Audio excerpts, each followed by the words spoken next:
For the Pledge of Allegiance, which will be brought to us by our new Zoning Board Commissioner, Mr. Callahan.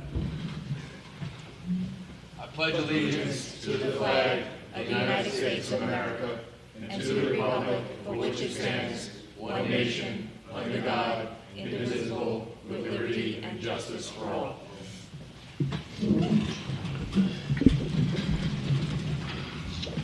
Tell me when you want the motion. Commissioner Callahan? Present. Mr. President. Commissioner Markowitz? Present. Commissioner Lees? Present. Commissioner Brooks? Commissioner Alvarado? Present. Commissioner De Pasquale? Present. Chairman Morelli. Commissioners Morelli and Brooks are absent. Let the record indicate the presence of Deputy Corporation Counsel Joseph Lupo. Can I get a motion to appoint a presiding chairperson for this meeting? I hereby appoint for as temporary chairperson for this meeting, Commissioner Lace. Commissioner Markowitz has introduced a motion to grant a temporary presiding chairperson for the meeting. Commissioner Lees, who will second? I second. Voting Commissioner Callahan? Yes. Commissioner Markowitz? Yes. Commissioner Alvarado? Yes. Commissioner De Pasquale? Yes. Commissioner Lees? Yes. Congratulations. Thank you. Thank you, Ms. Lynch. Just a few announcements before the meeting starts. Case number 3451, 20 Ohio, 3453, 79 New Hampshire will not be heard tonight, and we don't have any additional information at this point. Case number 3445, application of Nicholas Costalis at 328 East Chester Street, Long Beach, New York, for a variance from the following sections of the zoning code of ordinances of the city of Long Beach, New York. 9-105.7D side yard, 9-105.7E rear yard, 9-105.7I minimum lot size, to construct a new two-family house at 328 East Chester Street, Long Beach, New York, also known as Section 59, Block 139, Lot 49, on Nassau County Land and Tax Map. Who will introduce a motion on this application? I'll make a motion to grant. Commissioner Alvarado has introduced a motion to grant the application. Who will second? I'll second. Commissioner De Pasquale has seconded the motion. Commissioner Callahan? He abstained. Grant. Commissioner Markowitz? Actually, I'm sorry, Commissioner Callahan, you'd have to abstain from this one because you weren't on the appointed to the board yet when this was heard. Thank you. I abstain. Okay, great. Commissioner Markowitz? Grant. Commissioner Alvarado? Grant. Commissioner De Pasquale? Grant. Chairman Lees? Grant. This application has been granted. That was me, don't worry about it. All right, these are not being voted on.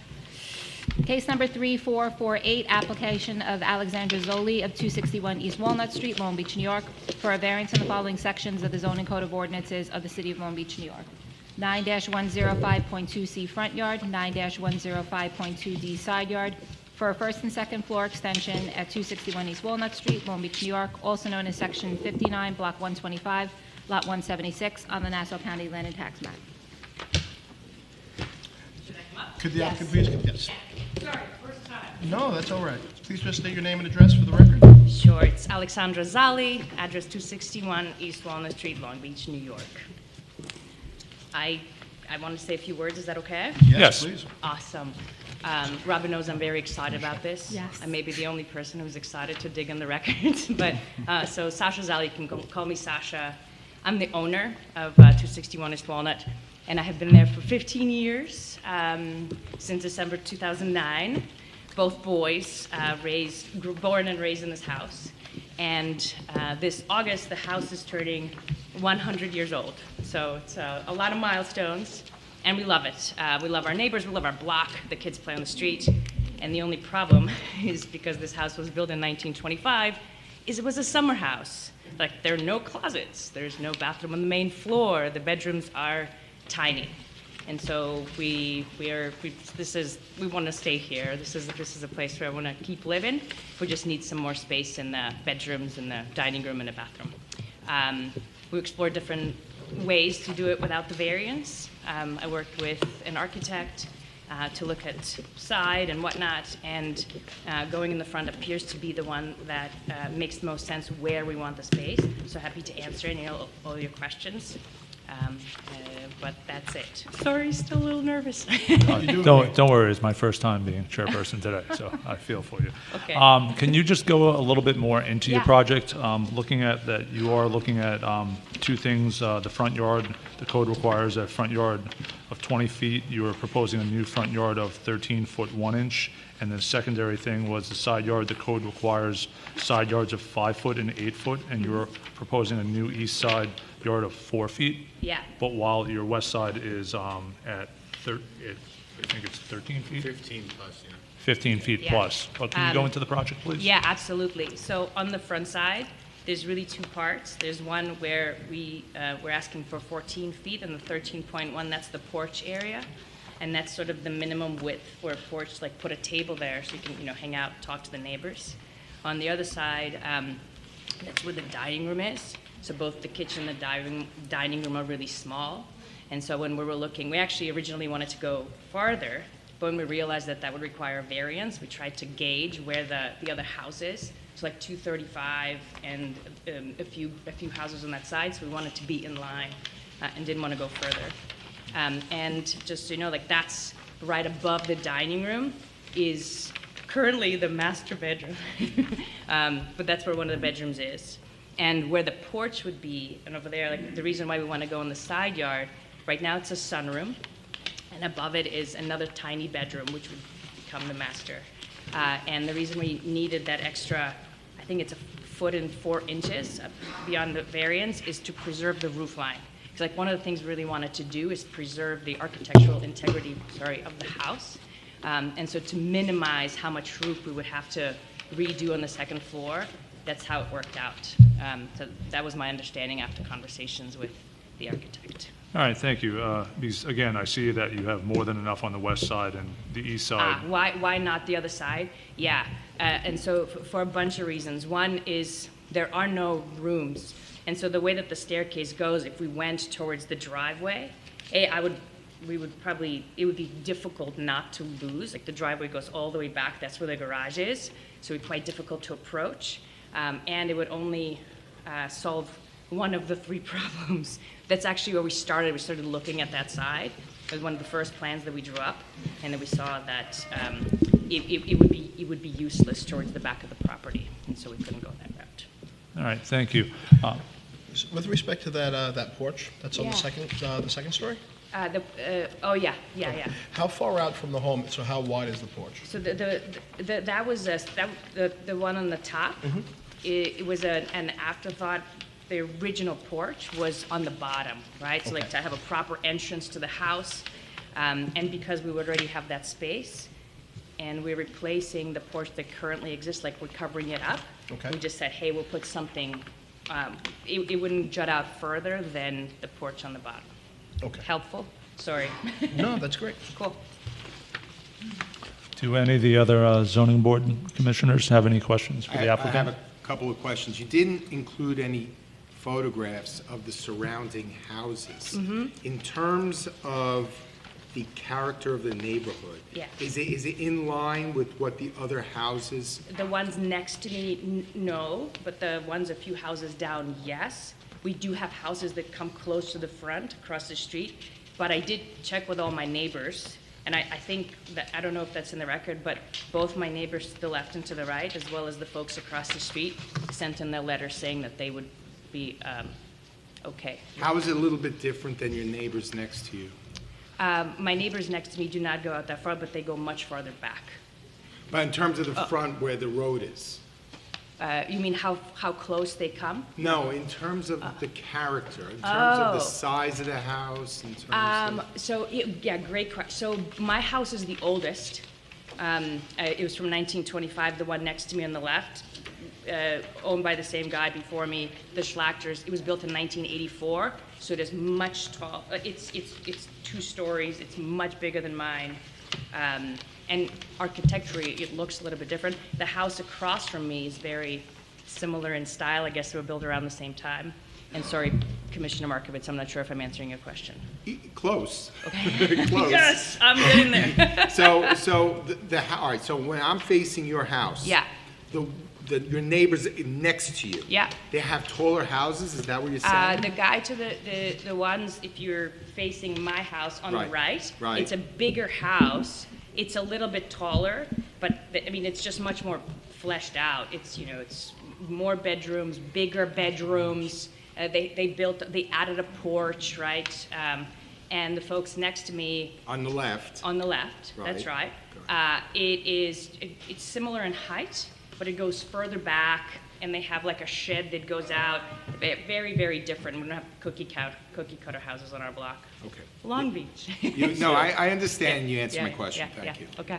And you said that with respect to the porches, I'm sorry. and Yeah. I'm sorry, Ms. Navarado, if I interrupted you, that the way that it was constructed was to preserve the original roof line and the Yes. character of the beautiful Yes. 100-year-old home. So Yes. this is the way, essentially, that it's looked for nearly 100 years. Yes, Okay. yes. You can see that in the elevation versus the photograph of your existing home, which I appreciate. I don't have any questions. Anybody else? Public. Does anybody in the audience want to speak for or against? I see no one coming up. Does anyone want to make a motion? Yes, would anybody like to make a motion on this project? I move to grant. I second that. Case number 3448, application of Alexandra Zoli of 261 East Walnut Street, Long Beach, New York, for a variance on the following sections of the zoning code of ordinances of the city of Long Beach, New York. 9-105.2C front yard, 9-105.2D side yard, for first and second floor extensions at 261 East Walnut Street, Long Beach, New York, also known as Section 59, Block 125, Lot 176, on the Nassau County Land and Tax Map. Commissioner Markowitz has introduced a motion to grant the application. Commissioner Alvarado has seconded the motion. Commissioner Callahan? Granted. Commissioner Markowitz? Grant. Commissioner Alvarado? Grant. Commissioner De Pasquale? Grant. Commissioner Lees? Grant. This application has been granted. Thank you. I'm so excited. Have a good night. What'd you say? Okay, go ahead. Just, go ahead. Keep it done. Just let me know if it goes on or not. If I don't get to flip the switch. No, is there a? Is it on? Okay. Case number 3449, application of Thomas Clark of 29 Illinois Avenue, Long Beach, New York, for a variance from the following section of the zoning code of ordinances of the city of Long Beach, New York. 9-105.5D side yard for the demolition of side stairs and construction of an elevator at 29 Illinois Avenue, Long Beach, New York, also known as Section 58, Block 116, Lot 38, on the Nassau County Land and Tax Map. Good evening. I'm Joseph Gallinaro, architect for the Clarks, office at 143 East Park Avenue, Long Beach, New York, 11561. As mentioned, the Clarks are interested in demolishing a staircase that exists currently in the north side of their property. And replacement of the staircase would be an elevator that would access the ground, first and second floors of their home. The Clarks are getting older and having a more difficult time accessing the entirety of their home. So they asked me to come over and see if we can install an elevator. We walked through the property, try to identify a number of locations for an elevator, and we've done quite a number of elevators now, especially since Sandy, and realized that threading an elevator through an existing home is a rather aggressive maneuver, structurally speaking, and also you end up losing a bedroom, a living room, some significant part of the home. So the concept of attaching the elevator to the side of the house made a lot of sense in a couple of, for those reasons. As mentioned again, there is an existing staircase. Taking that staircase down will not be taking away any egress for the home or additional egress. There's a front staircase that you walk up to. There's also access on the side to the ground floor, which is used for storage. So basically, the Clarks will walk up the side of the house that they had been using to get up the staircase into the upper level, and there's a door short of that you could see in the plans on the first floor. They'll head into the home and then sort of make a right towards the side yard outside and then go up into the house. We're actually trying to, the plan is to reuse the door that was used by the side staircase for the elevator at the second floor. So we're trying not to, even create more openings in the house and trying to be as efficient as possible with the design, which will help with some of the costs that are associated with installing an elevator. On the upper level, the elevator will come into what's a existing study on that upper floor. And this elevator is probably it is the tightest elevator that I've ever worked on. It's about 3 feet interior on the cab by 5 feet in depth. So we've consulted with the elevator companies that we've worked with in the past here in town. They've agreed that it is something that they could do for the Clarks. So we're hoping that, for all these reasons, and plus with our investigation, the board will see fit to allow for this to happen. Which, by the way, coincidentally, we've been getting more and more requests for this type of, installation. A lot of families that are getting older that did not put elevators into their 3-story homes at that time are not interested in moving, which I think is a great thing. Again, the Clarks have been here for 50 years, and they're not interested in leaving. So they don't want to be pushed out because they can't get upstairs. So that's the presentation I have for you. Have any questions? So the current staircase on the side yard right now gives you a 0-foot setback, correct? That's correct. So then if we granted this with this elevator, you would then still have a 0-foot setback That's on correct. the side yard. That's correct. Thank you. Mr. Gallinaro, I'm sorry, Mr. Gallinaro. I see the elevator is 5 feet wide. How far does it come out from the house? I don't see that figure. 3.7 feet. That's the distance, as Mr. Lees had just described, to get to 0 lot line. Got it. Thank you. Absolutely.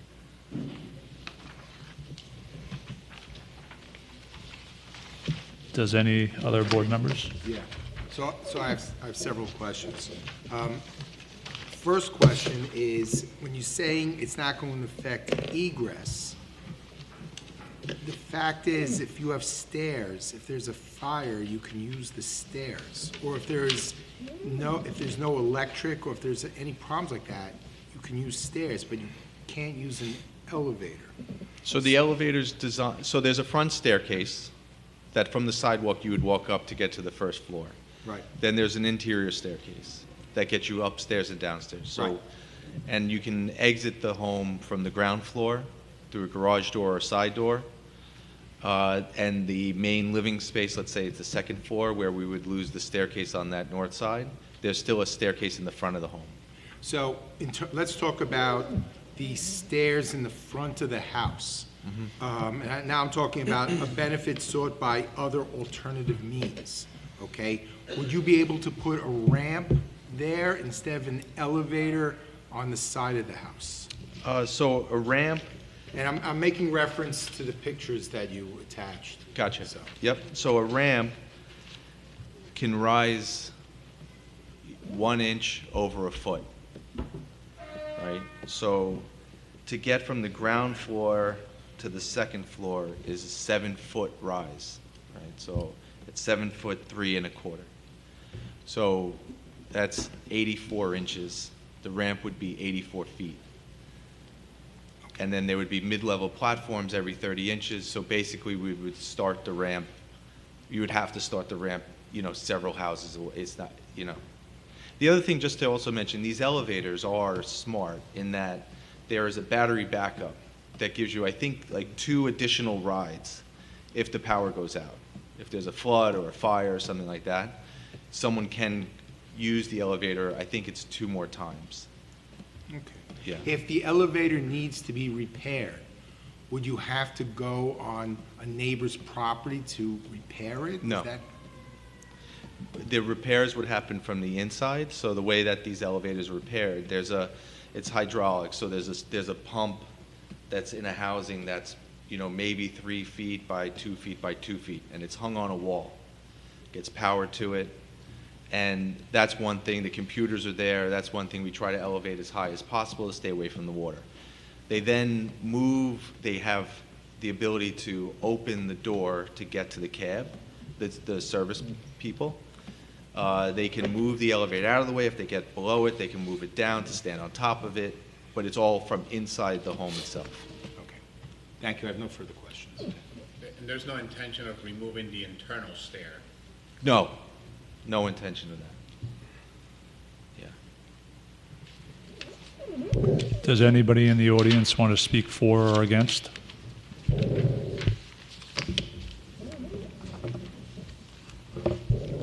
Would anybody like to make a motion? I'll make a motion to grant. I'll second it. You guys are on a roll tonight, you two. Case number 3449, application of Thomas Clark of 29 Illinois Avenue, Long Beach, New York, for a variance from the following section of the zoning code of ordinances of the city of Long Beach, New York. 9-105.5D side yard for the demolition of side stairs and construction of an elevator at 29 Illinois Avenue, Long Beach, New York, also known as Section 58, Block 116, Lot 38, on the Nassau County Land and Tax Map. Commissioner Markowitz has introduced a motion to grant the application. Commissioner Alvarado has seconded the motion. Commissioner Callahan? Grant. Commissioner Markowitz? Grant. Commissioner Alvarado? Grant. Commissioner De Pasquale? Grant. Commissioner Lees? Grant. This application has been granted. Thank you very much. Good night. Case number 3402, application of Karen Leone of 32 Illinois Avenue, Long Beach, New York, for a variance from the following sections of the zoning code of ordinances of the city of Long Beach, New York. 9-105.5A use, 9-105.5B height, 9-105.5C front yard, for a renewal of variance number 3402, for a new front entry with terrace and decks at 32 Illinois Avenue, Long Beach, New York, also known as Section 58, Block 103, Lot 52, on the Nassau County Land and Tax Map. Good evening, Commissioners. Dennis G. Kelly, 120 West Park Avenue, Suite 311, Long Beach, New York, 01561. Here on behalf of Karen Leone, the owner of 32 Illinois Avenue. I was here almost a year ago, on March 21st, 2024, when we had a hearing on this application for the construction of a new porch to replace an old porch that was falling apart. The sole variance we were looking for was for a front yard setback, bringing it from what is required of 3 down to 1.1 feet. The application was granted with all attending members, that being 6 out of 7 of you. The contractor did not file the permit or get to do the work for the 9-day requirement and the contingencies and conditions of the variance. And so therefore, this evening, we're asking for a renewal of the variance. The contractor is ready to go and hopes to start working on this in 2 weeks. All right. Good evening. Has anything changed in regards to the plans that we granted the variance previous back in March 21st of 2024? None whatsoever, Commissioner Lees. And not only that, I also went down the block to see if anything changed with the block, and it's still the same old Illinois Avenue of the last year. So it was just a delay with the contractor then that caused... Exactly. So she showed up, Ms. Leone showed up at the office a month ago to say, I've got to get this renewed. I think the permit was required to be filed by the end of December, and they just failed to do it. Okay, thank you. Thank Does you. anybody else have any questions? Anybody for or against in the audience? I'll make a motion to approve. Grant. I'll second it. Case number 3402, application of Karen Leone of 32 Illinois Avenue, Long Beach, New York, for a variance from the following sections of the zoning code of ordinances of the city of Long Beach, New York. 9-105.5A use, 9-105.5B height, 9-105.5C front yard for a renewal of variance number 3402 for a new front entry with terrace and decks at 32 Illinois Avenue, Long Beach, New York, also known as Section 58, Block 103, Lot 52, on the Nassau County Land and Tax Map. Commissioner Lees has introduced a motion to grant the application. Commissioner Alvarado has seconded the motion. Commissioner Callahan? Grant. Commissioner Markowitz? Grant. Commissioner Alvarado? Grant. Commissioner De Pasquale? Grant. Commissioner Lees? Grant. This application has been granted. Thank you very much. Case number 3450, application of Mark and Suzanne Brenner of 19 Pennsylvania Avenue, Long Beach, New York, for a variance from the following sections of the zoning code of ordinances of the city of Long Beach, New York. 9-105.19C lot area, 9-105.19D building area, 9-105.19E front yard, 9-105.19G rear yard, for a new one-family house at 19 Pennsylvania Avenue, Long Beach, New York, also known as Section 59, Block 270, Lot 107, on the Nassau County Land and Tax Map. Good evening again, Commissioners. Dennis G. Kelly, 120 West Park Avenue, Suite 311, Long Beach, New York, 11561. Here on behalf of Mark and Suzanne Brenner, the owners of 19 Pennsylvania Avenue, which is a home located on the southwest corner of Ocean View and Pennsylvania Avenue. They're seeking to build a FEMA-compliant home on a non-conforming lot at the location. First and foremost, I want to give Mrs. Lynch photographs to hand to each of you. What? There should be. I did 9. And I can always send you more. Photographs that are being handed to you include, in the first 2 photographs, Google satellite shots of a little bit of the broader neighborhood around the home, and then a more close-up shot of the home with the immediate surrounding homes. Then the subsequent photographs are of homes on Pennsylvania Avenue. I mean, one can go through the whole area of the West End to make photographs of, or take photographs of FEMA-compliant homes in the West End. But what you'll see there are solely on Pennsylvania Avenue, with one exception, and that would be the house that's to the immediate west of 19 Pennsylvania on Ocean View, which is a very large, beautiful FEMA-compliant house with a rooftop deck, just to give you some idea of the surrounding neighborhood. This evening I have with me Howard Curtis, who's the architect. I went through the plans. I have to say that I was extraordinarily impressed with the conservative nature by which Mr. Curtis approached this non-conforming lot, which is, I believe, 40 by 65, and Residence M, which requires a lot of 40 by 100. So I think if you look at the plans, you're going to see something that was artfully done. And with that, I'll introduce Mr. Curtis to just go through the plans with you and answer any questions you may have, after which I'll ask the Brenners to introduce themselves, and then I'll try to make a closing argument based on the balancing test that we are to address. Thank you.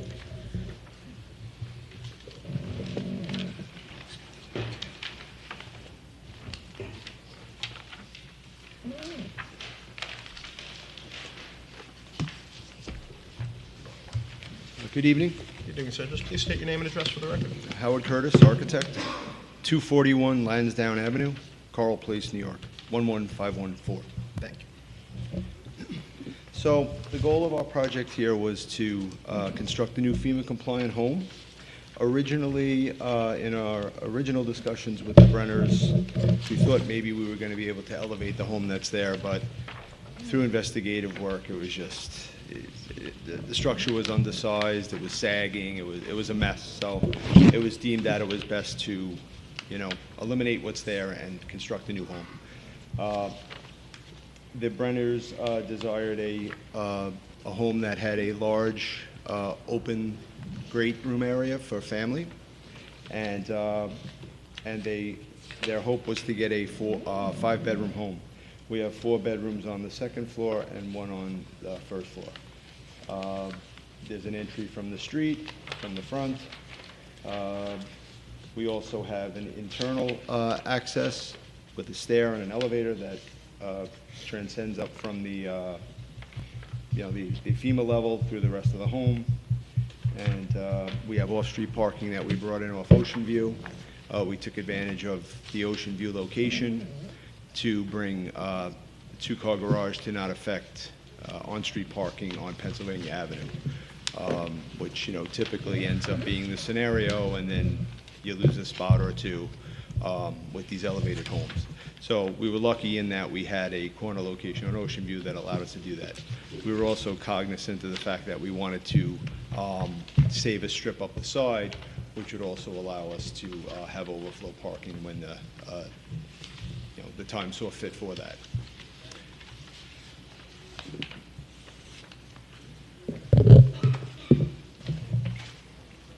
So currently, this was, let's see, this is in resident, which one? It's an M zone. So the M zone, what was the buildable lot? 40 by 65. 45 by 65? 40 by 65. 40 by 65, and if this was across the street in the resident E zone, what would be a buildable lot? 30 by 60. 30 by 60. Just for the clarity of the record, Commissioner Lees, what's required in M is 40 by 100. All right. What this is 40 by 65. I just, No, when I that's, heard the question, I was unclear. No, thank you. I believe I misspoke. I believe, yeah. Sorry about that. Thank you, Mr. Kelly. and then that you're providing off-street parking via Ocean View, so you're not going to be taking, from what I've listened to your presentation, that you're not going to be taking any off-street parking, like parking off the street. Correct. There's currently a curb cut on Pennsylvania that we're maintaining, and we use the Ocean View location to our advantage to bring in our garage parking, which salvaged a one spot on street at the corner of Pennsylvania and Ocean View. So then you'll fix that curb cut during construction? No, we want to be able to also use that side yard for, overflow parking off of Pennsylvania. Because, Okay. the Brenners have adult children that will be using the home from time to time with them. So we don't necessarily want to, steal off-street parking spaces from everybody else. It's the West End. We know what that's all about. So the ability to have two under the house and potentially 3 or 4 in that side yard is hugely valuable in the West End. All right, thank you. Yeah, in terms of the curb cuts, so you're not changing the curb cuts at all? Is that what you're saying? We're adding one on Ocean View, which is a non-parking location, and we're maintaining the one on Pennsylvania that currently exists, not making it bigger. So so you're adding a curb cut on Ocean View, but you're saying you're adding the curb cut on a place where you can't park anywhere? Right, there's no parking on Okay. Ocean View. I just wanted to make sure for myself. All right, thank you. Anything else? No questions for me? Pretty clear. Do you want to bring up the Brenners? Yeah, just introduce themselves. Please.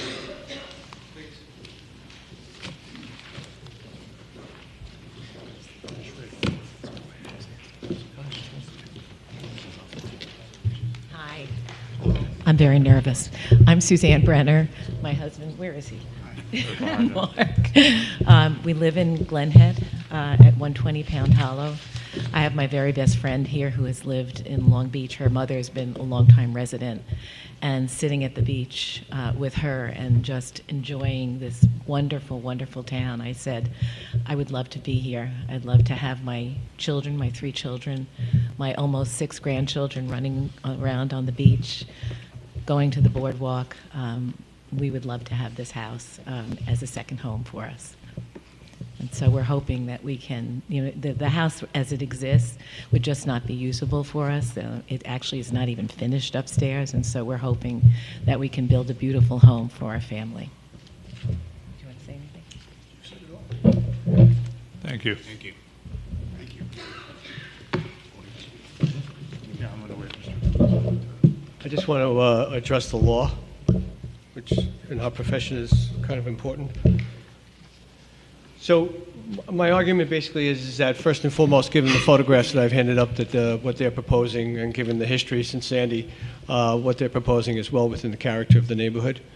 That's number one. Number two, it's not detrimental to the nearby properties, both in the sense that I think, and this is what I meant when I said that Mr. Curtis artfully had designed a new house, and that, for instance, with the curb cut and the garage going on Ocean View is just, I thought it was brilliant. Maybe it was simple and obvious to people when I saw that. I thought it was brilliant.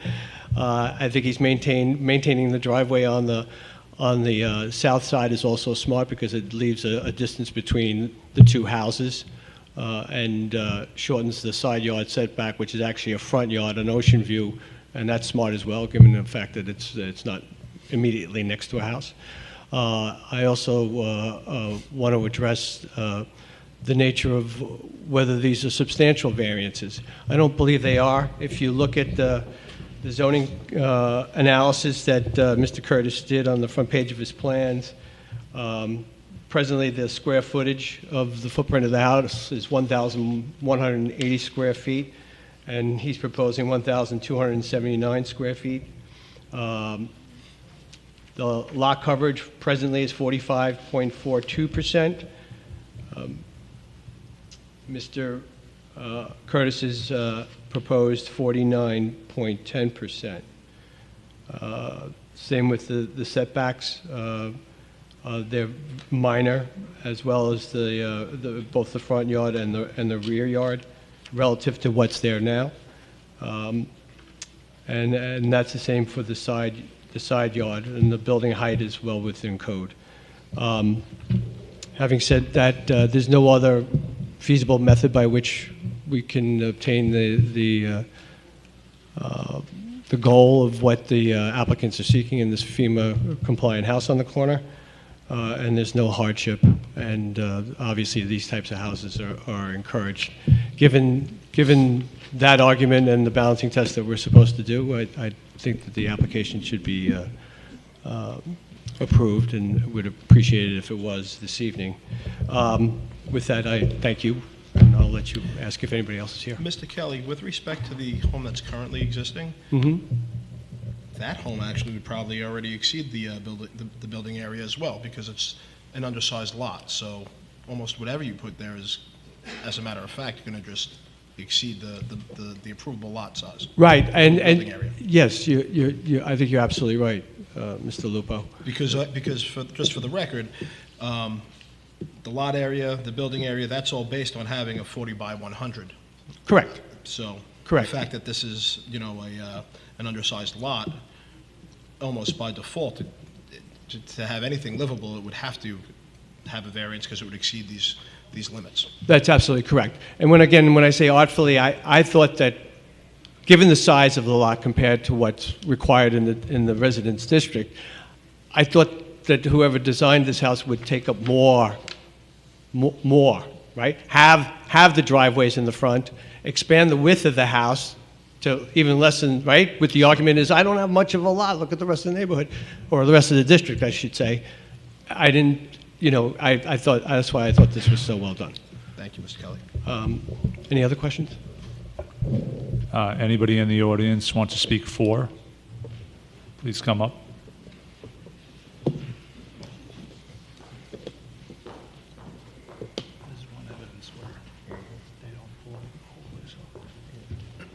Are you the friend? I am the friend. Name My and address name for the is record, Kathy please. Matteo. I live at 30 Pennsylvania Avenue, and I've been here since I'm 8 years old. It was my parents' home before me. And basically, what the improvements that have been done, especially on our block, have been substantial.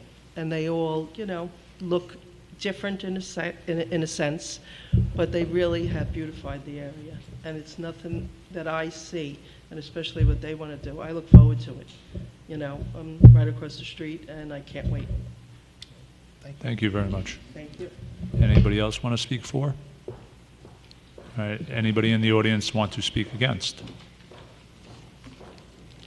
I see no one. I'll make a motion to grant.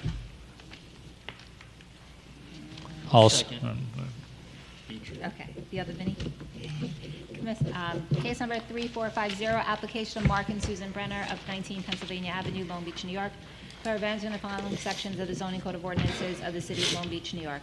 9-105.19C lot area, 9-105.19D building area, 9-105.19E front yard, 9-105.19G rear yard. For a new one-family house at 17 Pennsylvania Avenue, Long Beach, New York, also known as Section 59, Block 270, Lot 107, on the Nassau County Land and Tax Map. Commissioner Alvarado has introduced a motion to grant the application. Commissioner De Pasquale is seconding the motion. Commissioner Callahan? Grant. Commissioner Markowitz? Grant. Commissioner Alvarado? Grant. Commissioner De Pasquale? Grant. Commissioner Lees? Grant. This application has been granted. Thank you. Okay. Case number 3447, application of Manuel and Tatiana Oliva of 419 East Fulton Street, Long Beach, New York, for a variance in the following section of the zoning code of ordinances of the city of Long Beach, New York. 9-106A6 accessory structure, for an accessory structure at 419 East Fulton Street, Long Beach, New York, also known as Section 59, Block 150, Lot 50, on the Nassau County Land and Tax Map. Good evening, Commissioners. Kenneth Apple, 30 West Park Avenue, Suite 202, on behalf of the applicant. Here before you tonight on behalf of Manuel and Tatiana Oliva, and Mr. Oliva, who's not here, was Manuel's father. They currently reside at 419 East Fulton.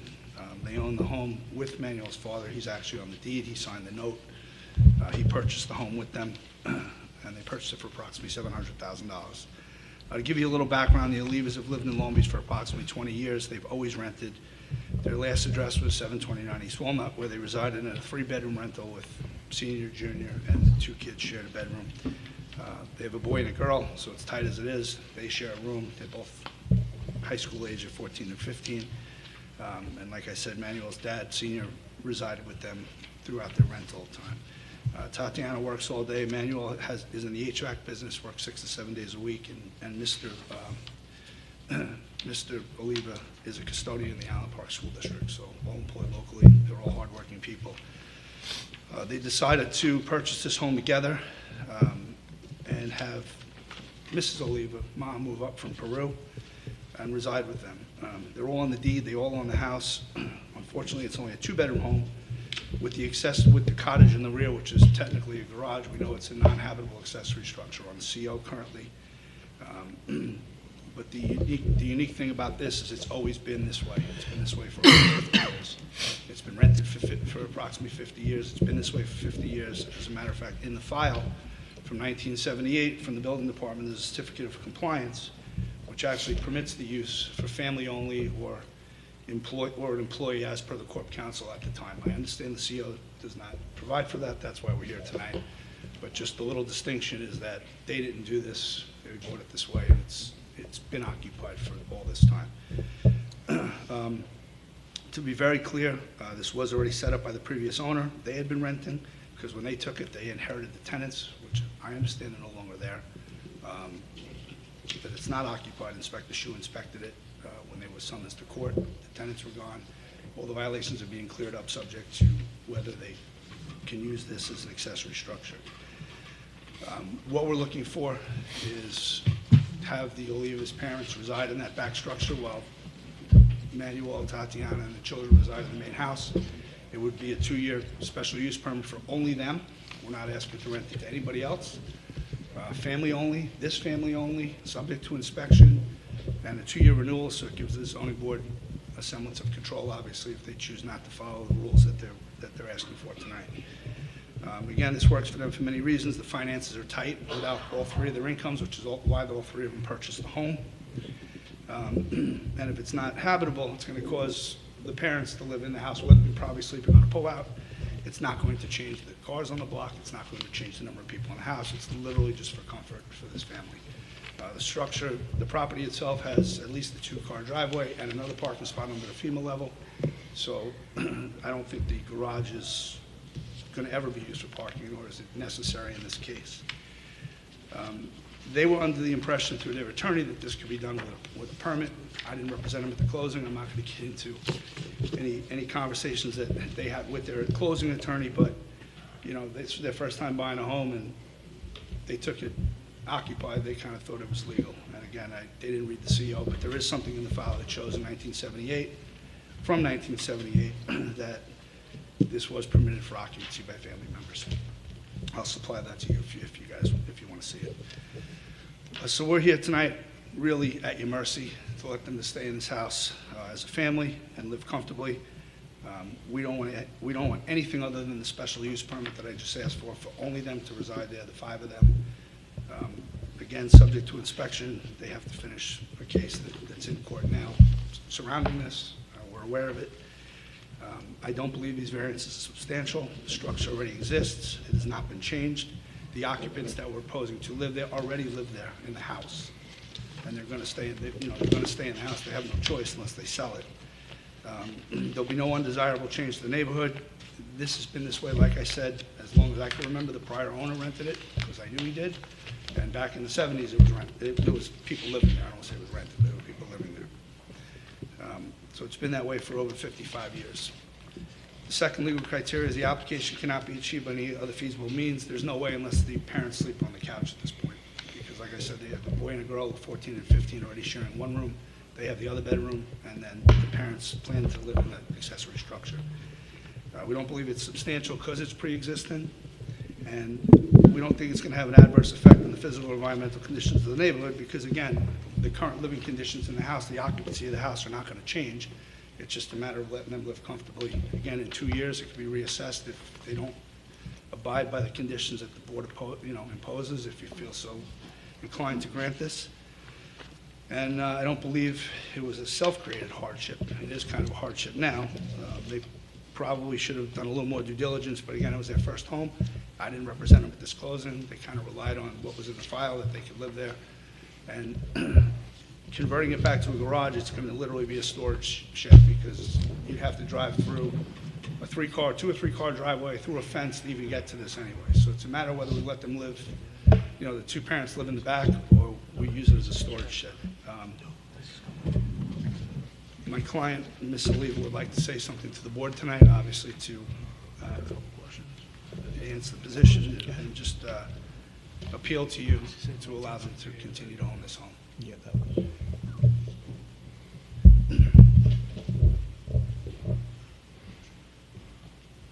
Hello. State your name and address for the record. Good evening. My name is Tatiana Oliva. I live at 419 East Fulton at the time. Sorry. Well, my husband and I are only asking to have the space in the back be used for my in-laws. I lost my mother in COVID 2 years ago, and we only have his parents, who now his mother helps me with my kids to feed them, to make our lunches, to go to work, because we all work. I work 5 days a week. My husband works almost 7 days a week, sometimes 6, 7 days a week. My father-in-law also works 6 days a week. This is to, support our family, to be able to afford our home, to afford their sports, so they can have a life, which, I think every family does. The only thing we're asking is, like my lawyer said, we're just asking for it to be somehow permits that we can allow my in-laws to live in the back, so they can have a space on their own. At the moment, they're using our room, and we're using the living room, so they have their own space. Thank you. Thank you. Just answer my question. Mr. Apple, if the zoning board was inclined to grant this, and as you know, I have no vote or say in this matter, the only thing that I would suggest is that we actually put the names of the in-laws, the parents, on the record, and the condition obviously will be that, and again, if they grant it, that it's, father-in-law by name, mother-in-law by name, and/or are the only people that can reside in that Father-in-law is space. Manuel Oliva Sr. What's your mother? Mercedes Oliva. That's the only people who live there. Listen, I know the board's concerns. I've been, up here many times. I think that I'm concerned about you setting precedents, obviously, when I do these cases. I think the distinction here is the fact that it's been that way with evidence for 55 years. It's not like we're trying to go in there and pull the wool over your eyes and go and, create a structure. It's really a studio. You walk in, it's like a little kitchenette. There's no stove back there. It's a microwave. It's a little kitchenette with a bathroom and a sleeping area. It's a studio without a stove. So I want to put that to that we're not, we're not cooking back there in a gas stove or anything. It's really a bathroom, a tiny little kitchenette with a microwave and a sleeping area. I think the other distinguishing feature, if I may, would also be that the in-laws currently reside in the home anyway, so the fact that Correct. they already are there aren't any additional cars or parking issues, that's going to be the case no matter what. Well, that's why I said it's not going to change anything in the neighborhood. The same amount of occupants are going to be there. It's whether this board feels, sees fit to let them just go walk 10 feet and sleep in another structure. And that's really what it comes down to. They sell the house, we know it's not habitable. The CO is obvious. It's just, what I brought was the certificate of compliance from '78, not to combat the CO that's in hand, but more to show you that it's been that way for 55 years, and it doesn't make it right. We're in court, we know that, but we're trying to come and do it the right way. It's their first home they bought. What are the charges in court for, if you don't mind me asking? There was occupancy at the time in the back structure, and then they were doing work on the FEMA level. They were just sheetrocking it. I don't know what the intention was. They were turned in immediately. That's being corrected. My understanding is it's vacant. Rich, you inspected it. There's nobody in the back other than, the parents bouncing back and forth to try to get a little comfort, or the kids going back there to play Xbox right now. But That's my understanding of it. That's what it's in court for. The court case is a bay. I know we've gone back and forth about this a few times, but obviously we need to see what's going to happen with the accessory structure so that, to see what they need to comply with to get us out of the court case. So, Mr. Lupo, the document that Mr. Apple is saying that he has from 1978, does that supersede the current C of O, the certificate of occupancy that's dated September 7th, 2018? Absolutely not. Okay. And Mr. Apple recognizes No, that. we All right, recognize, we recognize All that. right. The question was, I understand Inspector Shu found people living in the back. Were your clients renting that at the time of? They bought it occupied. It was rented by the prior owner, and that's how they closed. So it wasn't like they moved in and said, let me go and rent it out. Their intention was always to have family live. So non-family members were living in Renting. the back, When renting? they- when they closed, they were in there. They were from the prior owner. And how long did that continue? That, when did they get out? How quickly after we closed? A few months after we closed. But when, in court, we've put on the record that that the tenants are gone. And then how far after that did their in-laws move in? Well, they haven't officially moved in. They just, to the house? Yes. Well, they bought the house with them. They're on the deed. Okay. So, yeah, the mom was in Peru when they bought the house. The father always lived with them, even in the rental on Walnut. And when they bought this house, they all bought it together. They were all on the deed, they were all on the note, they all signed the mortgage. They bought the house jointly with the intention of mom then moving up from Peru and living with them. All right, thank you. Does anybody else on the board want to ask? You made a representation that there's an issue with finances, and that's one of the reasons why you need to do what you need to do. But in the packet that you submitted, there's absolutely no information concerning finances. So what I'm asking to you is, if we put this over, would you be able to back up your statement I'll saying be that able to there's... give you a little bit of a breakdown. Yeah, we went over that when they came in the other day. I mean, their income and their expenses is about as simple as it gets. And that's why they, just to give you a little background, I'm happy to provide it. There's no issue. But to give you an idea, that's why Dad needed to sign the deed and move in with them, because they couldn't do it by themselves. That's why he was on the entire purchase. I understand, but again, for our packet, no problem. We would be looking for, I guess, tax returns and backup documentation indicating that they need to be able to do this financially. I'm happy to provide that to you, but that's only one aspect of why we're doing it. We're doing it because of family. That's not the only reason we're doing it. It's definitely part of it, but I'm happy to provide that to you. No problem. Anyone else? Does anybody else have any questions? Yep. Is anybody in the audience for this would like to speak? Is there anybody in the audience that wants to speak against? Oh, one? Is this for or against? All right, thank you. My name is Eileen Demore, and I do live on East Fulton. Hi. And I'm representing many neighbors who couldn't be here for various reasons. So the neighbors are all we're all very sympathetic to the fact that there's multi-generational people, about 7 family members, living in a 2-bedroom, 1-bathroom house, and that the attached or detached garage is rented to a non-family couple. And they have been there even before the new family bought the property. The problems have arose because there's been work done in the home without benefit of the permits. And so there's concern that if the variance is granted, even temporarily, it's not going to be done according to code. And what we understand from the city is that garages are not permitted to be living quarters. But obviously this garage is living quarters because the couple that have been living there for many years must have heat, they must have plumbing, and all of that was done illegally. There's work done in the main house that was not permitted or did not get, was not according to code. Permits were not requested or granted, so it was illegally done. And there is a problem with the parking. Since the new people moved in, they have 2 work trucks that are in their driveway. And it blocks the tenants from having free access to the garage, which is behind the trucks.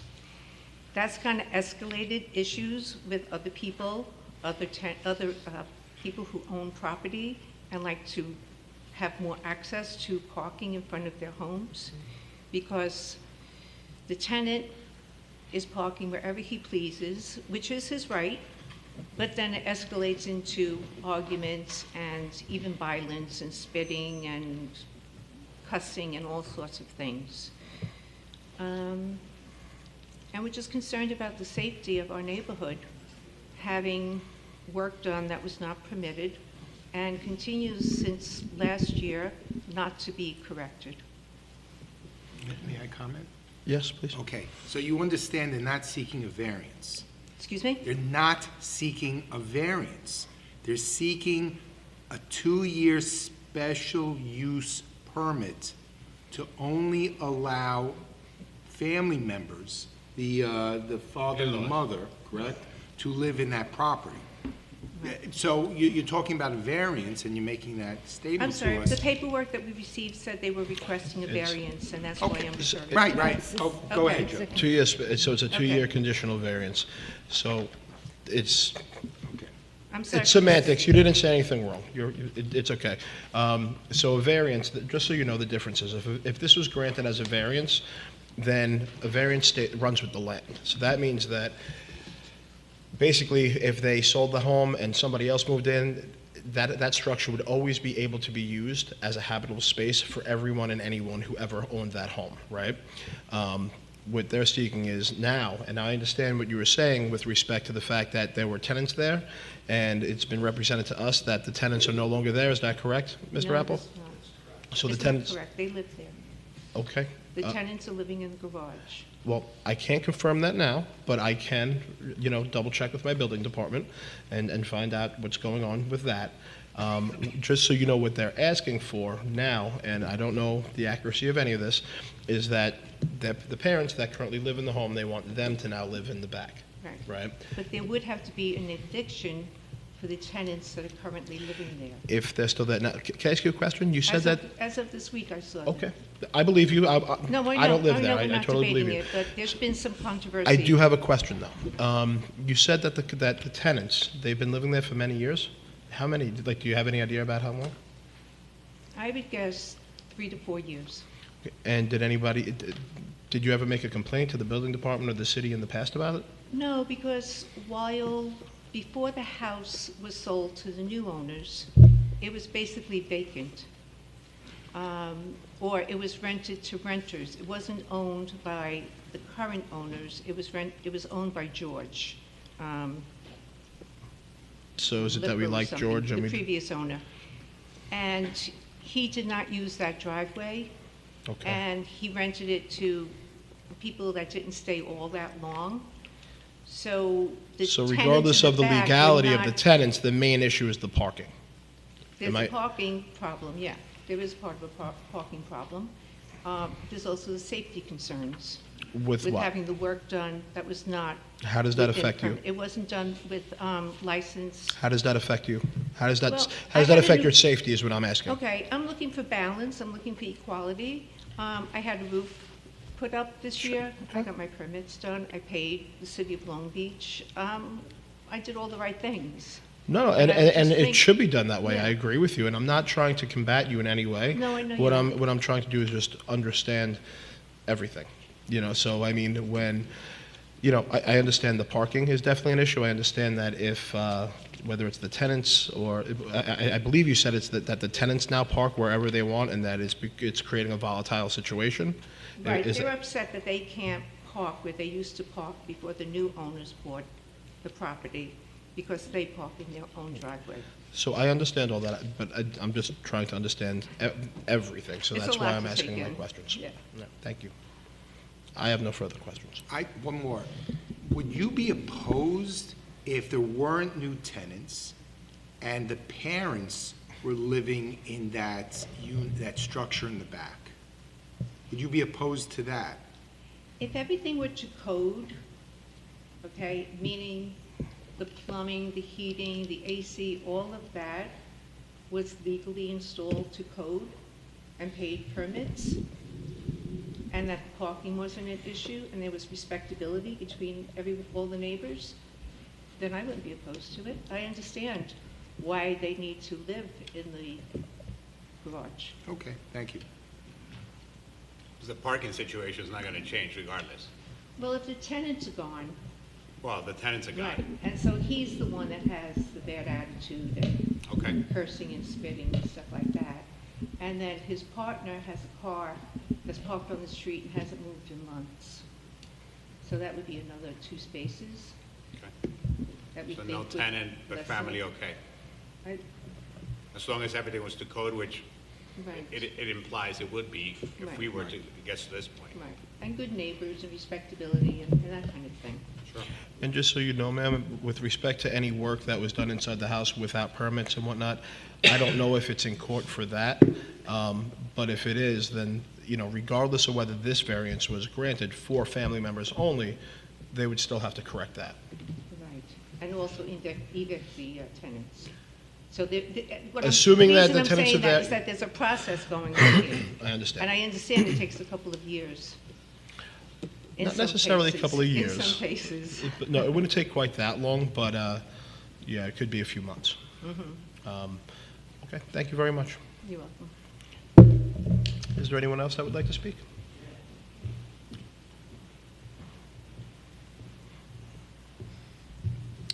How you doing? Hello, sir. Name and Okay, address I for the live record. across the street, You David. have to give your name David and address. Farah. Excuse me, give your name and address. for the Sorry, David Farah, 428 East Fulton Street. So I live across the street from them, and the way I said, the way I look at it, if his family and her family live there, I don't care if they have 10 people, 12, that's the family. 2 bedroom, 1 bedroom, the way they want to live, they can live. If they want to put the family in the garage, I got no problem with it. The person who live in the garage, when he walk out from the house and he see me, he give me finger, he spit on me, and this. They need to get rid of the guy who live in the garage, and then everything gonna be perfect. I don't care how many people live in the house. It's his family, 2 bedroom, 1 bedroom, the way they want to sleep. I don't care. To your knowledge, As long to get rid of the guy in the garage.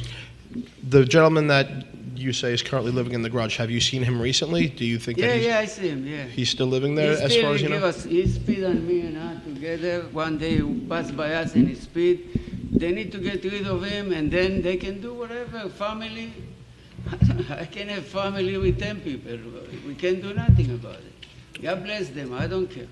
As long to get rid of the guy who live in the garage. When is the last time you saw the guy who you say is Couple living? days ago. Every day? No, couple days Oh, ago. couple I see days. him I'm sorry, I almost didn't- every day, yeah. Thank you. And he's Thank not very nice person, so we want to live quiet and nice, and that's it. And then they can do whatever they want. That's their family. 10 people, 20, whatever it is, it is. Thank you, sir. Thank you very much. Thank you.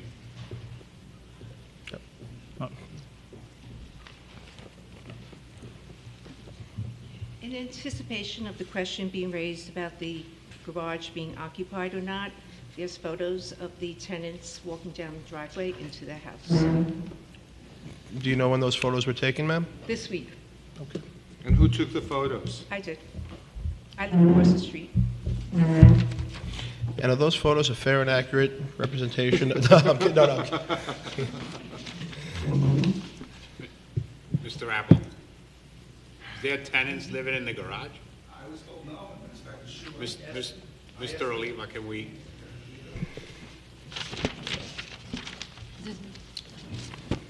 It's my in-laws who use the space in the back. There's no kitchen, like Kenneth said. They come into my house, they cook, my mother-in-law cooks, there is a bed there, they use it.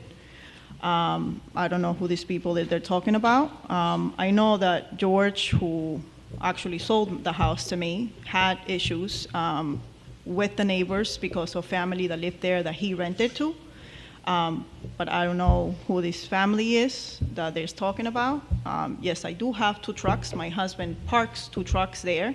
Like I said, we don't have issues with parking in the house.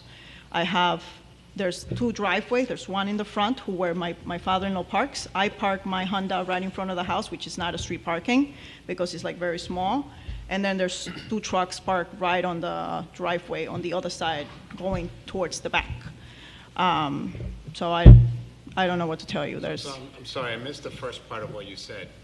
it's my in-laws who use the garage in the They're back. the same people that you want there if we grant this. Correct, which are my in-laws, For his the- parents. For the record, I asked, I provided your counsel, Mr. Apple, the photographs that the lady, I'm sorry, ma'am, I forgot your name, that Eileen provided to us, just to identify the people in the photograph. This is my father-in-law. You can see. So the first This is my photograph. father-in-law. All right. would- The guy with the glasses. He's my father-in-law, and that's someone that's working on his boat in the back. Okay. Mr. Apple, would you mind just putting an A And then- on the picture that she identified as the father-in-law? Just for identification The guy with the purposes? glasses.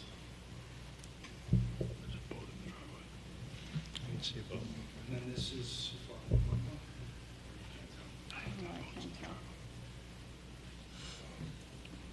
So I think that's just, put on the record, it's just cleared up who's in those pictures. I mean, this is my father-in-law. These people, I don't know who they are. This is my husband's van And that's what I'm saying. on the boat in the back for my husband, yeah, for my father-in-law. He has boats in the back. The boats are on the driveway? No, they're in the back. There's 2 boats, like very old boats. He paints them and fixes them. He likes to fish.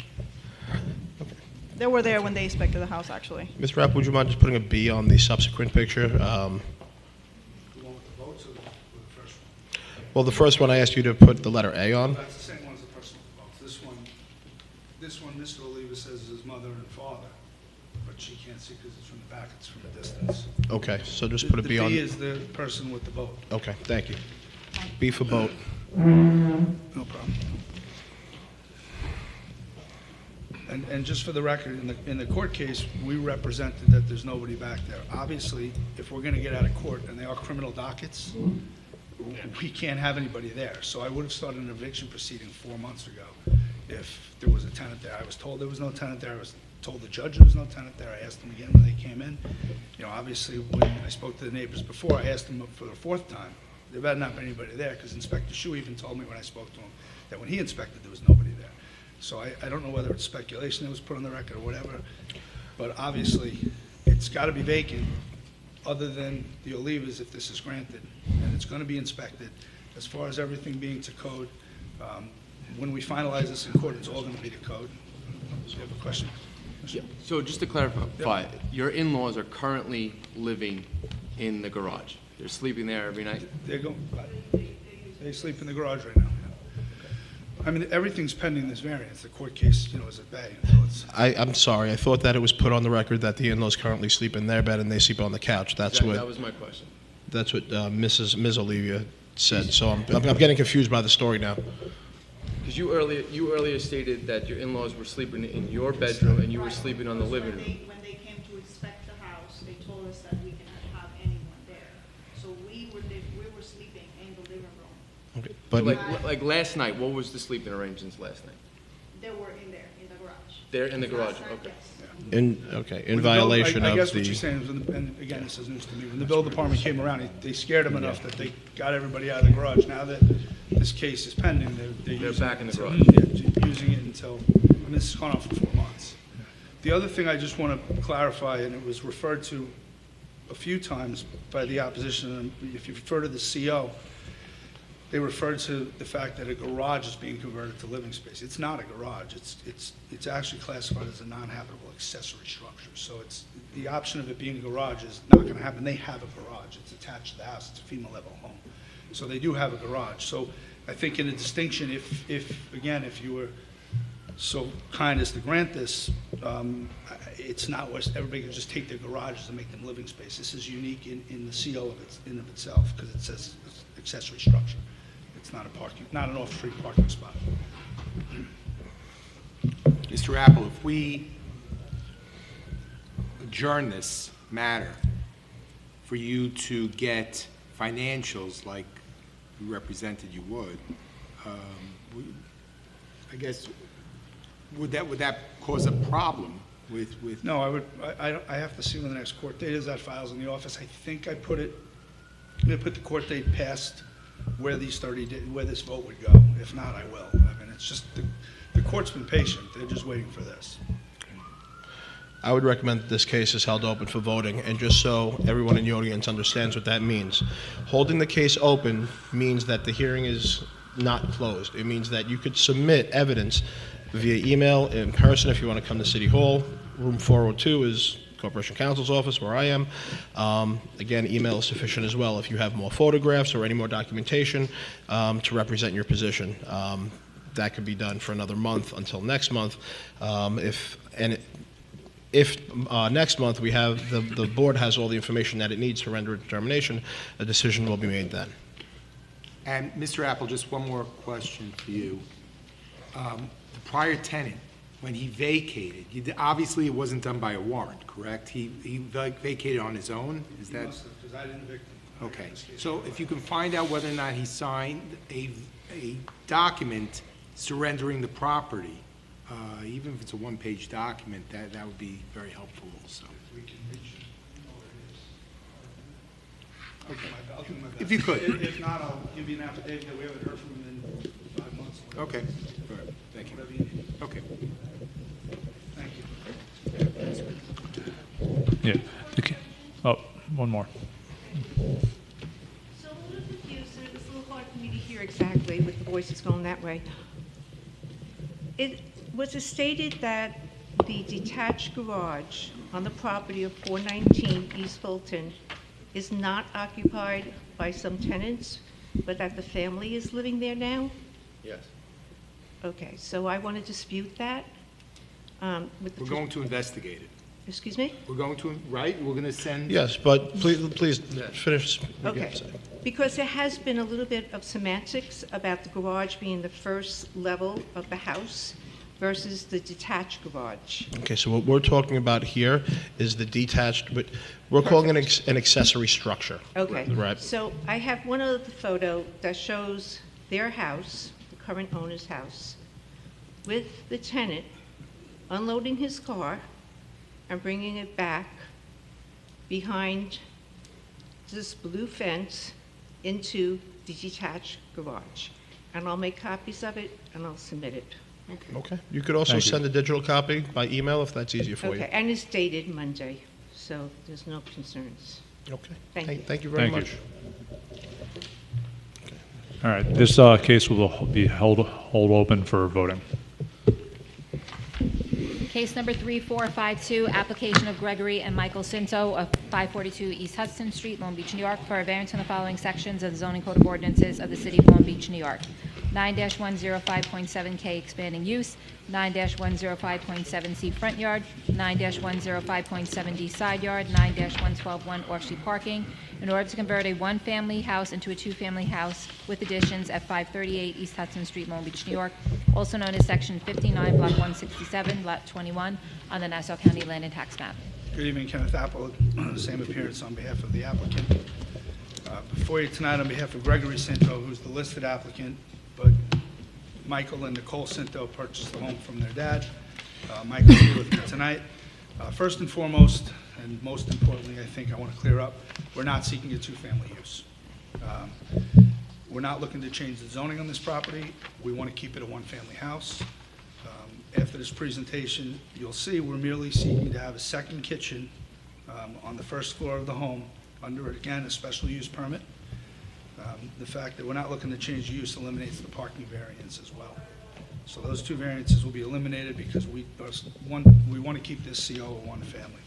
To give you a little background, Gregory Cinto, Mike's dad, resides at 542 East Hudson Street, which is the house directly to the east. It's the house that Michael grew up in. They were such good neighbors to the owner of 538 East Hudson Street and took care of him for so long. To their surprise, upon his death, the owner actually willed the house to Mr. Cinto. So Mr. Cinto, Greg Cinto, was the owner of the home. Michael and Nicole, who have an infant child, lived in town, bought the home from their dad so they could live next to their dad. And here we are tonight requesting these variances. I'll go through them with you. one by one, expanded use. Again, we're not seeking this. We're keeping it a one-family house with a common entrance. 3 bedrooms upstairs, 1 bedroom downstairs, and the ultimate intent and the reason for the second kitchen is because Nicole's mom, who lives in Seaford, who's widowed, plans to move into the house so that we can have both in-laws within striking distance to help raise the kids. Michael works for the NYPD. Nicole works for Nassau County Sheriff's Department. They both work, so having both sets of in-laws, or 3 of the 4, within striking distance is a benefit. I think by law, there's nothing in the code that actually prohibits a one-family house from having 2 kitchens.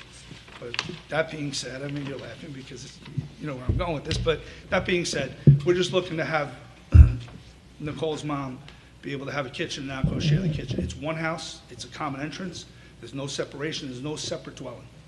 It's going to be 1 bedroom downstairs, 3 bedrooms upstairs.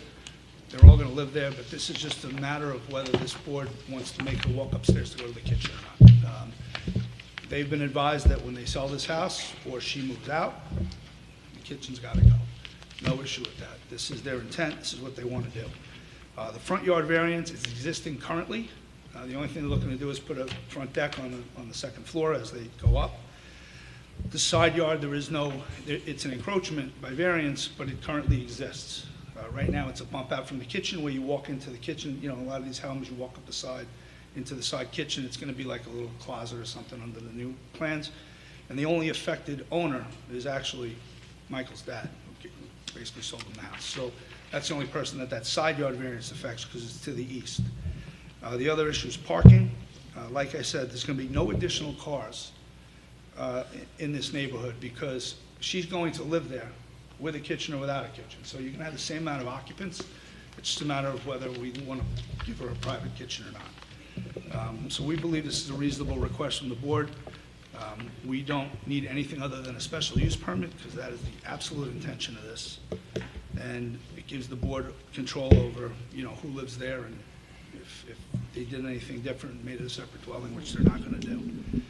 We don't believe there's any undesirable change to the neighborhood. It's merely maintaining what's there, and we're seeking a kitchen for convenience and practicality. And again, it's one home. It's not a multiple dwelling. It's no separate entrances.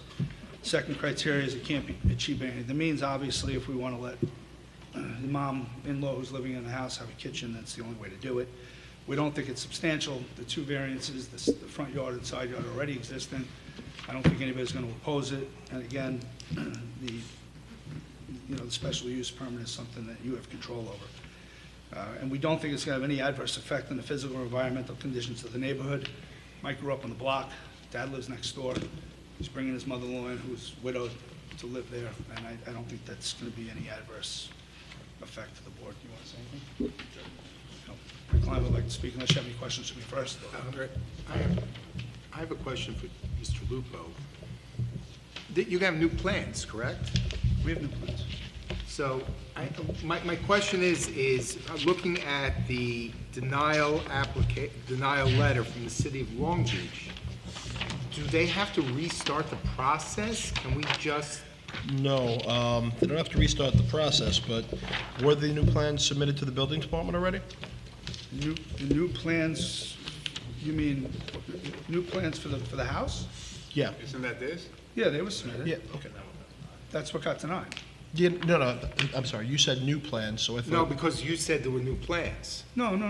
These are the new plans. The house is being renovated. Okay. I'm sorry. Yeah, the house is. Just plans for the new. The only variation that I'm proposing tonight is actually to walk back off the 2-family ask, and we're not looking for a 2-family use. Other than that, everything submitted is as is. So the house is being demolished and a new one is being built. Yes. Right. Okay, thank you. Yeah. All right, I was confused. No, we submitted new plans. Okay. So I have just a quick question on the plans. So your mother-in-law, would live downstairs? Yes. Okay. You want to go on the record? That's what I can ask you. Michael Cinto, live at 538 East Hudson right now. I lived in Long Beach for upwards of 30 years, most of it spent on that block. I want to continue living on that block with my mother-in-law. All we're looking for is a kitchen for her. I'm a sergeant at NYPD. My wife's a Nassau County Corrections Officer.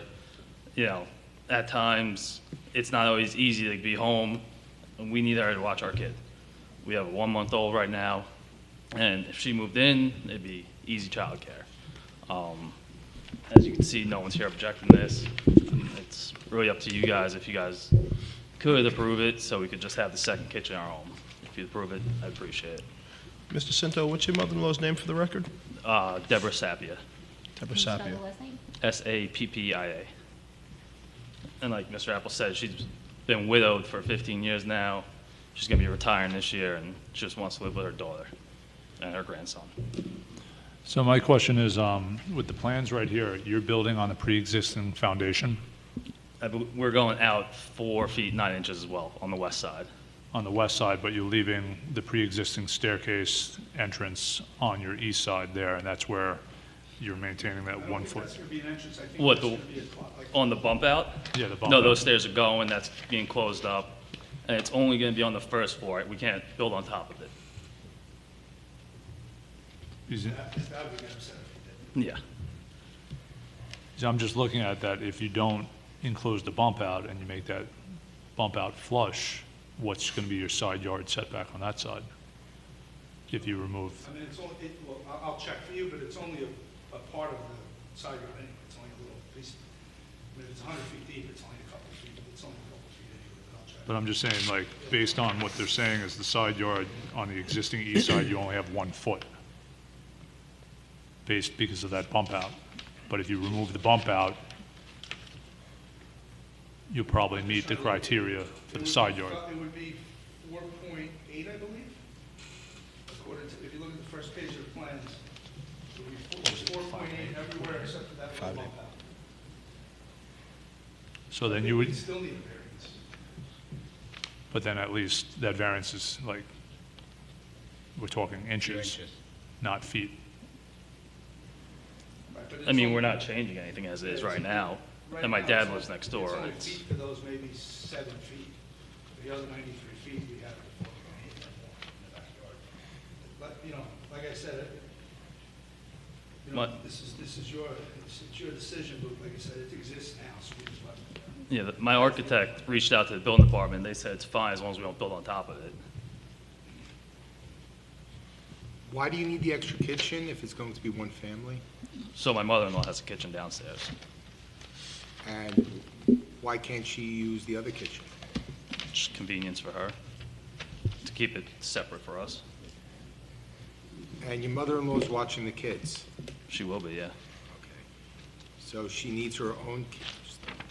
I'm sorry, I'm just a little confused. I don't understand why you need. I mean, we would also, when she's not watching the kids, me and my wife would like our own privacy in our own kitchen, and she could have her own privacy in her kitchen when she's not watching our kids. But it's a one-family house. Yes. She's gonna occupy the downstairs, which is a one-bedroom, and you're gonna occupy the upstairs. Right, that's not an issue for me. The issue for me is that there's a second kitchen on a one-family house. Which, for no I mean, I've heard of second kitchens for Passover kitchens. I've heard of, you know, whether they want a glatt kosher or, you know, a milk kitchen, a meat kitchen. For religious reasons, I've heard it. But you're asking for a second kitchen for privacy reasons? I don't get it. I think council might agree on this one, that there is nothing in the code that actually prohibits that. The second kitchen in a one-family house, there's nothing that prohibits that, unless it's creating a second one. It actually, What preempted the building department to say that this is a two-family home? what preempted them from saying it's a two-family home? Well, what prompted them to deny this on the fact that they're converting a 1 to a 2?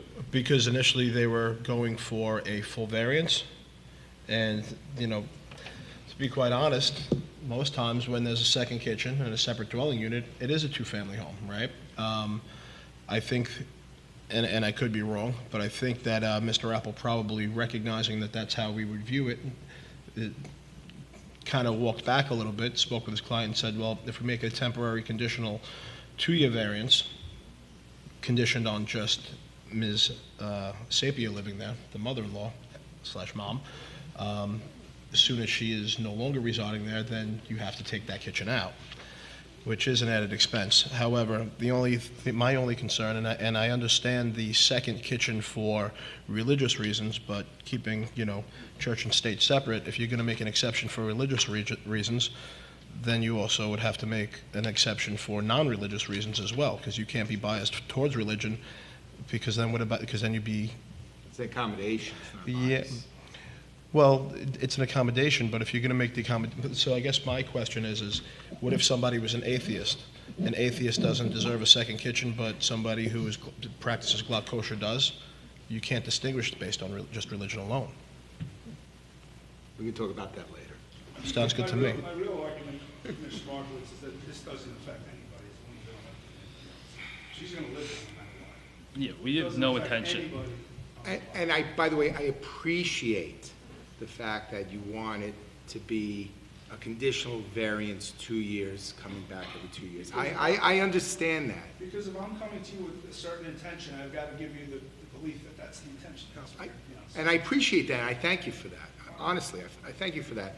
But I'm sorry, and you're right, you can have 2 kitchens. I got it. But as Mr. Lupo said, one of our issues is the fact that if you have a place and it's 2 really separate units and 2 separate kitchens, it kind of lends itself to having a 2-family house, although that is not what you're asking for, and that's not your But intent. I think the one distinction in that, and even by operational law, is that we're not having 2 separate dwellings. This is one dwelling. It's contiguous. There's no separations.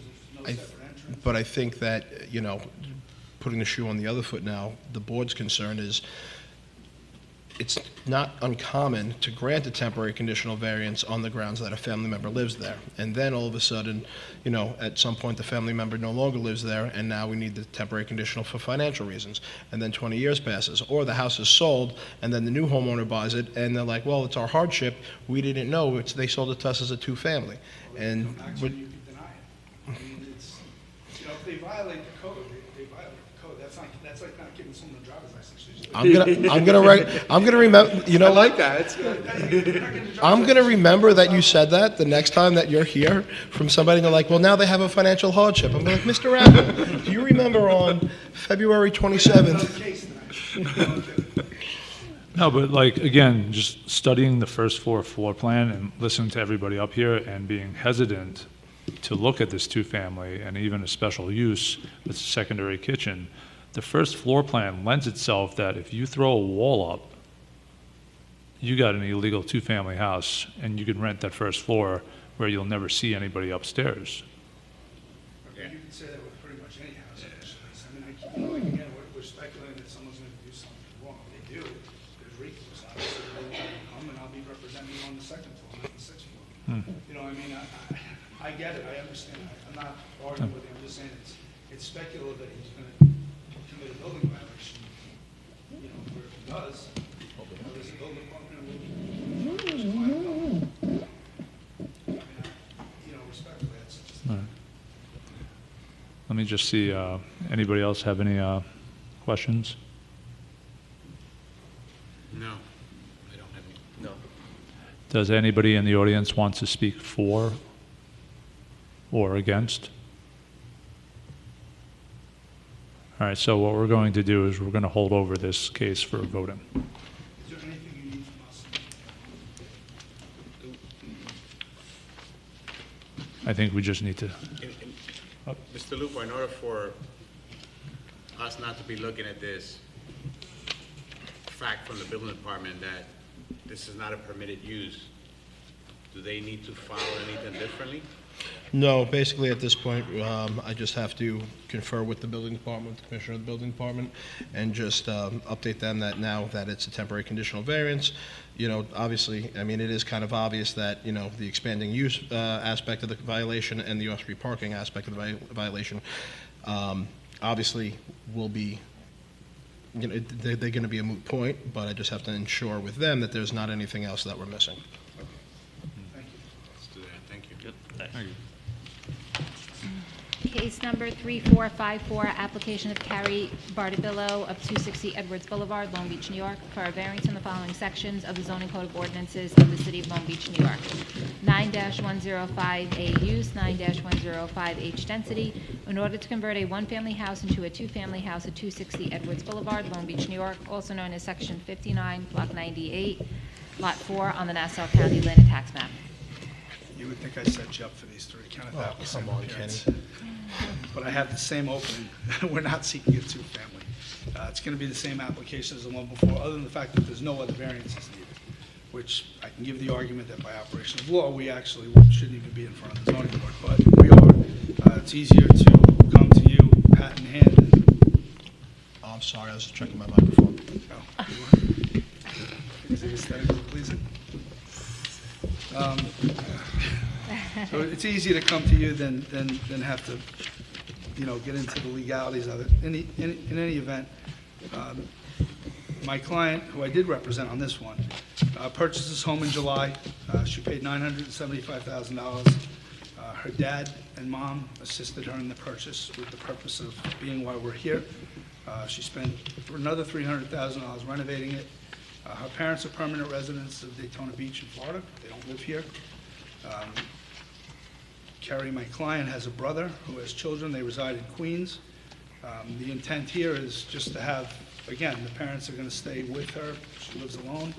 When they come up, if they come up, and it's, again, it would be a convenience, a second kitchen just for convenience. This actually, the prior owners actually used the downstairs as an office, then they rented it out.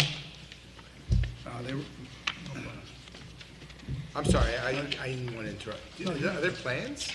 No. You didn't submit any plans? There were no plans on this. We got a denial letter without plans. Sorry, go ahead. Because all she's seeking is to put in the kitchen. Everything else was done.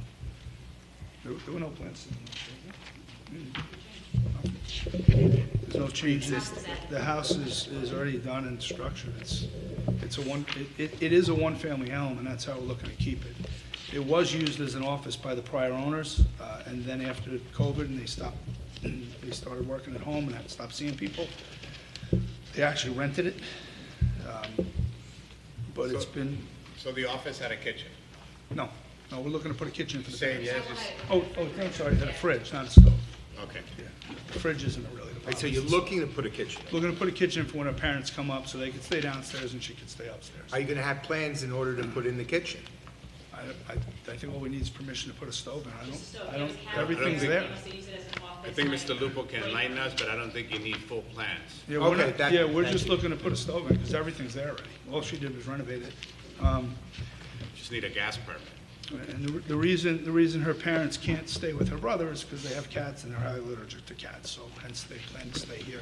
Obviously, it's Edwards Boulevard. There's a ton of two-family houses, including the one next door, which, I did the closing on that one as well. But we're not seeking a two-family use. We're not seeking a change of zoning. We're merely seeking, again, an accommodation to have a separate kitchen for her 80-year-old parents when they come up from Daytona Beach to visit their grandkids and stay here. And like I said, that's their primary residence. So we're not even proposing that they're going to live here. They're permanent residents of Florida. I can go through the legal criteria if you want. Please. Okay, sure. Let me just take my time here for a second. Yep. Richard, what's your mom's name? Richard and Claire Barbadello.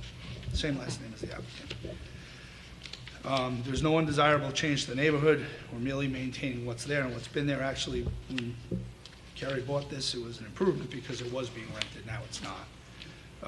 So we're asking for just the stove for convenience and practicality. It's one home. We're not asking for a change of use. There's no separate dwellings. It's going to be one dwelling. Can't be achieved by any other means. The same other thing. There's no other way to put a kitchen in other than to come to you. I mean, like I said, I can argue legally. We don't have to, but I'd rather come here than go through litigation. We don't think it's substantial. We're not asking for anything. We're not setting a negative precedent. It's strictly for her parents. They'll be on the record. Their names are on the record. It'll be on the condition. We plan to do nothing else with this separate dwelling unit, as you call it. And the last criteria is not going to have an adverse effect on the physical or environmental impact of the neighborhood. It's Edwards Boulevard. There's two-family houses up and down that street. They're not going to be here a lot. It's only when they come up, they have a place to stay, to visit their grandkids, maybe come up in the summer for a weekend at the beach, but they're permanent residents of Florida. So I guess that's my question, right? The fact that, they want to come up and spend time with the family, I mean, I imagine you guys would all be having dinner together anyway. You could speak. Oh, yeah, well, not, well, they can come up through as a time. Just come up to the mic, I'm sorry, yeah. They'd be coming up for the summers, so I mean, I love my parents, but I wouldn't mind having, A little bit of separation for 2 months. and also my kitchen's on the upper floor, and my mother can't really do the stairs, so it's on the first level, it's a walk-in, it's flat, there's no stairs. So if I can avoid her going up as much as possible, that's the only other, I appreciate the explanation. I was just curious. My dad's 80, my mom's 74. So, so currently on the first floor, there's already a pre-existing refrigerator and a sink? Yeah. Yes, that was already there when we bought that, so it was part of the office, I was told, is there right or something. We did nothing, we're just looking to put a stove in. I mean, we renovated it, obviously, but And you're seeking temporary conditional on this one also now? temporary conditional. We have no intention of, other than the parents using it. They assisted her in the purchase, you know, obviously with the hope that they can have a place to stay when they come up. Mr. Lupo, do you have to go back to the building department on this one? No. And the reason is because if it's now being used as a temporary conditional, they're not seeking to convert to a two-family, so the density is no longer an issue, and neither is technically the use. Your parents only come up here during the summertime? Yeah, Christmas. On Christmas? I'm like 3 or 4 days of Christmas, it's too cold for me. I'm sorry? I guess I'm just confused as to how this application was made. Does anything need to be presented to the building department for something like this? Because the ask was to convert a one-family to a two-family. Should the ask be different for this board to actually vote on something that's different? Correct. I mean, we amend applications on the record all the time, switching from a regular variance request to a temporary conditional variance request. I admit it's definitely unusual that we don't have any plans, but the fact that the footprint isn't changing, that, you know, there's nothing structural being done, I mean, it's to your point earlier, Mr. Alvarado, is that if it's a gas stove, they just need a gas line. If it's an electric stove, they need a 220 line, right? But then why ask for a two-family?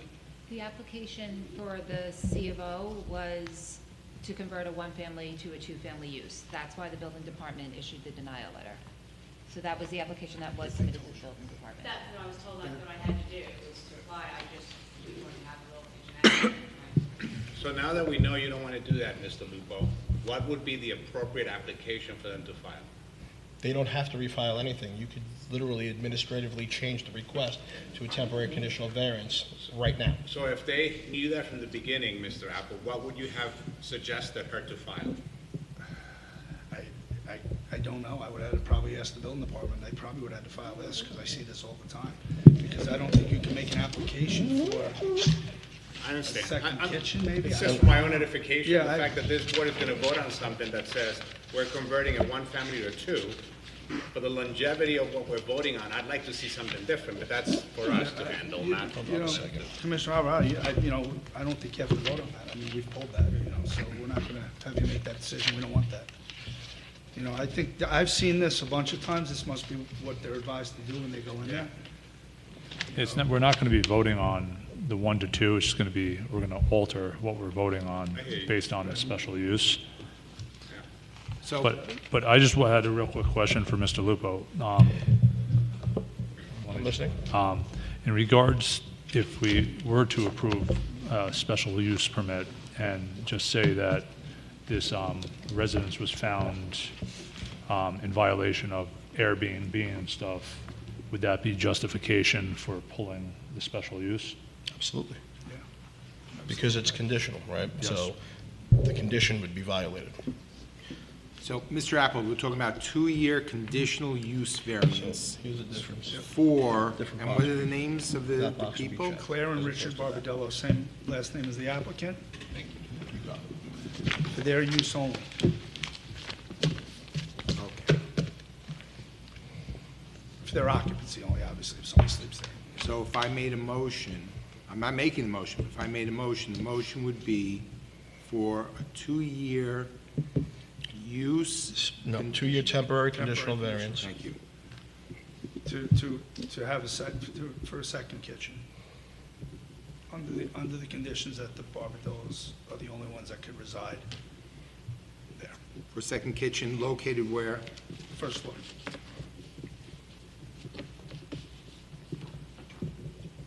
For use only for the Barbadillos? Yeah, I'm sorry, what were the appearance names again? Richard and Claire. Only for the use of Richard and Claire Barbadello. Okay. I think I got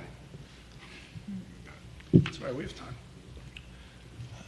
Any members of the audience like to speak for or against? Dennis was quick today. Are there any members in the audience that want to speak for or against? He's sleeping. Would anyone care to make a motion? Would anybody like to care to make a motion? I'm going to try to make a motion. All right.